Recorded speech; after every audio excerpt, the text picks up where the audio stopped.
All right, just went into the store. I forgot to get some eggs, and I'm gonna run to the store real quick and get that for some breakfast. I've been up at it since early, and excuse me, I'm kind of a mess because again, up and at it since early. Washed the car, washed 2 cars, worked on some stuff in the house, outside of the house. Wood staining, whatever, some sanding. Then I went to the store, got some stuff, came back and realized I forgot the eggs. So running back out to get that. And in between, I've been watching some content, as one does. I've been listening to content, watching some things, and came across a post on one of my Facebook groups, specifically for my car, which, again, for those who don't follow me, for all the stuff that I do, I have an EV. This is my second EV, a C40, Volvo C40. Before that, I had the Volvo XC40, and it got totaled, and it did so well in that T-bone accident that I got this one. And so, love the car. Wish it wasn't an accident, though, because I got a good deal on that one. Not so much of a good deal on this one, considering the miles. And now, EV prices have kind of fallen through the floor, which is a great value for anyone in the market for a used car that has a home. That's a different video, but basically the short of it is, if you have a home and a driveway and you're willing to invest in a outlet, dedicated outlet and dedicated circuit for it, you don't necessarily need it, but it's just best practice. Get an EV. Right now they're cheaper than gas cars. You saw what happened in Iran. The U.S. is a petrol state, and they will send your kids gladly to war and for oil. So, there's no other way around it. Even with an EV, it's not like you're completely off that, but you can see now the gas prices are going to get a little volatile. Things are going to get a little hectic. Electricity prices are getting bad too for data center and all that stuff, right? Funny how all the grid isn't strong enough for all these EVs aren't saying anything when it's like, hey, there's going to be 5 data centers in your neighborhood now, and your state of Georgia wants to have like 15 of them and a few mega campuses. Anyway, the point of this video wasn't that. That'll be a separate video. That was just my rant, and overall, this is a rant video. So in it, somebody said, what was the post? The post was, I'm just finding out about that I have to charge at 20 and not let it get above 80%. And this drives me nuts because it's not, and I can understand it. It's new technology. It's a battery. It's not necessarily new. It's just a new application of something you're using every day, and that's part of my point. You have batteries in everything that batteries in your laptop, cell phones, shaving your nut shaver, your head shaver, your dog nail clippers. Everything has batteries, right? And a lot of them have lithium ion batteries that you charge, that we're recharging. But none of those have, a lot of those, even your lawn equipment, doesn't have good BMS, battery management systems, to make sure the battery doesn't overheat or degrade. EVs do, and that's why they degrade like everything else, but not as drastically, and they've gotten better. And so it does a good job of maintaining internal temperatures and states so that it's balancing itself across all of the battery cells in your large battery. But the point I wanted to make was that whole thing about waiting till you get down to 20 to charge and then unplugging when you get to 80. That's not the case. Just, you could do that if you want, but some studies are showing that that's actually not the ideal way to charge, right? Like you want to, they're saying that's considered a deep charge, a deep cycle. You're letting it get empty, kind of full, and then you're filling it up to 80%. And that's not necessarily how you should do it. What you should do is ABC. Always be charging. Kind of, essentially, to take a step back, you want to charge your car like you charge your cell phone. Not how you charge your laptop. Most people beat and degrade the hell out of their laptop batteries because they leave it plugged in all day, all night. They let it cycle. They don't set an upper limit on the charge, so they charge it to 100% and they leave it on.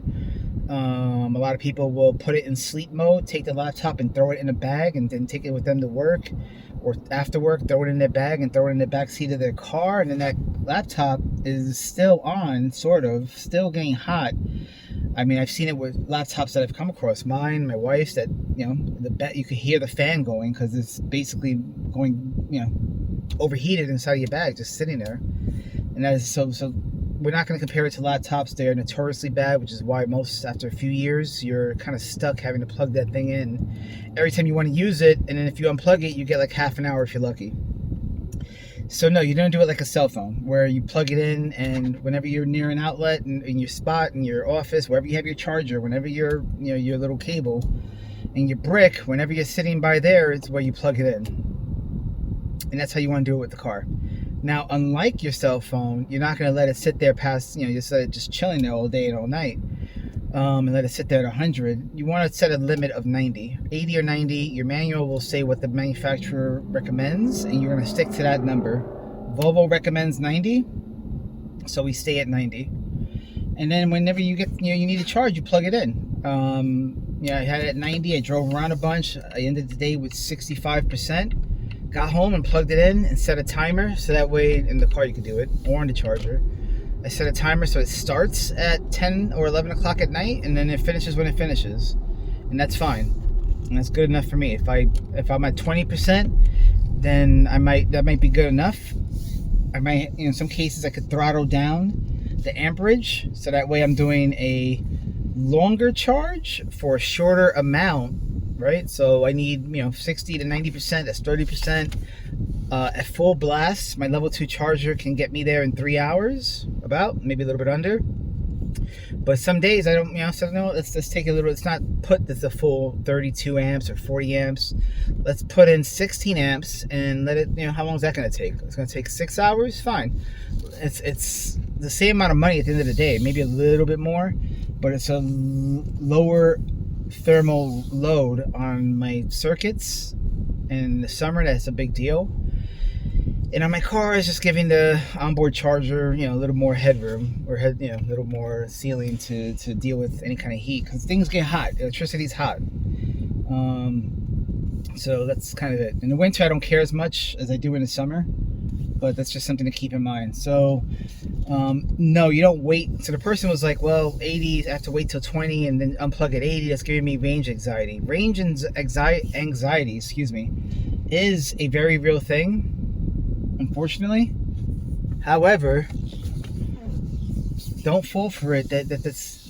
Once you do enough cycles with the car and you understand the charging, you understand the battery, it's not crazy tech. A lot of us are already using batteries. Just lean into it a bit more and understand that don't treat it like a gas tank. Treat it like a cell phone battery. One that you have to care for a bit more. And so the last point I make, I just pull up to Kroger now, is people really stress out about the batteries. They stress out about the EV. Consider that you're not, when I had a gas car, most people, they just abuse their gas engines, and those things are pretty robust, right? You get 180k out of it if you're lucky, maybe 100k for the most part standard, right? Hopefully with no major issues. But when you get an EV, you're no longer worrying about oil change intervals, oil type, filter type, filter size, filter type, leaks, torque specs for the filter, torque specs for the drain plug. The messiness of doing an oil change, with my stuff. Granted, you can have all those tools for your EV, but you're not looking at that, right? You're not looking for oil shavings or metal shavings in your oil. These are things that if you're really down the DIY rabbit hole with a gas car, you're doing these things. And so that is eliminated. All you have to do is, transmission oil, transmission fluid, leaks, what kind of brake fluid. Well, the brake fluid you do have, so that's different. So all of this you remove and you replace all of those concerns and worries. Engine oil, engine air filter. If you have a K&N, then you have to clean that routinely, whatever. All that gets replaced with plugging the car in at night when you get home, and then unplugging it when you leave. And then however far down the rabbit hole you want to get past that, that's up to you. But like the beginning of this video, you could lower amperage, you can increase the charge, you can make it less stressful, whatever. You can do all of that. But to make it really simple, just when you set up the car, set it to 80%, go into your configs, make the settings up, and then when you get home, plug it in. unplug it when you're done.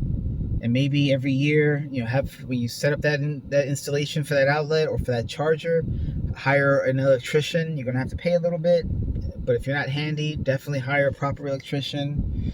And then every so often, if you're not handy, pay an electrician to come by and check your outlet.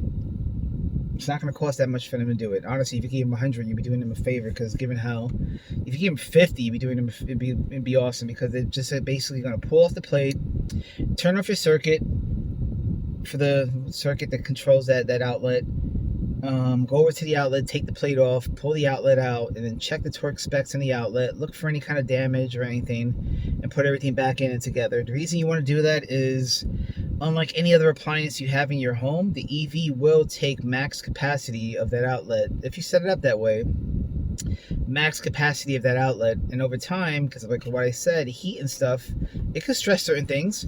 So if just shortcuts were taken during the install, things might get loose, wires might get loose, and that presents challenges and danger, right? So that's what you're gonna do.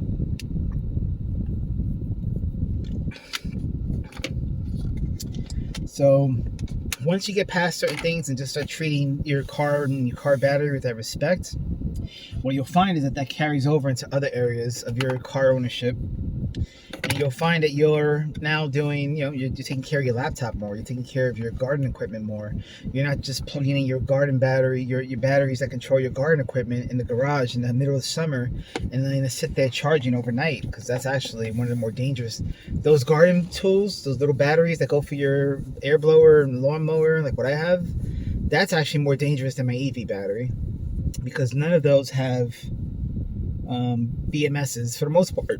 I have one that has a BMS, but a lot of them don't have BMS built into the batteries or the charging modules, and a fire could happen. I've had it happen where batteries fully charged, just sitting there heat soaking, I throw it on, the battery dies quickly. I'm like, what's going on? The battery itself is hot, and the charger recognizes that heat limit and doesn't charge it anymore.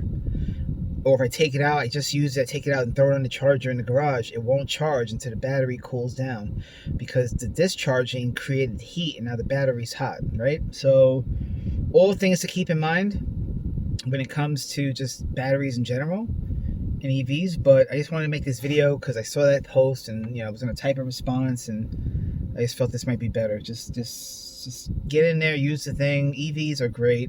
I love them. I miss my gas engine, and in a perfect world, I get something a little more as a toy, the performance, and just drive it around.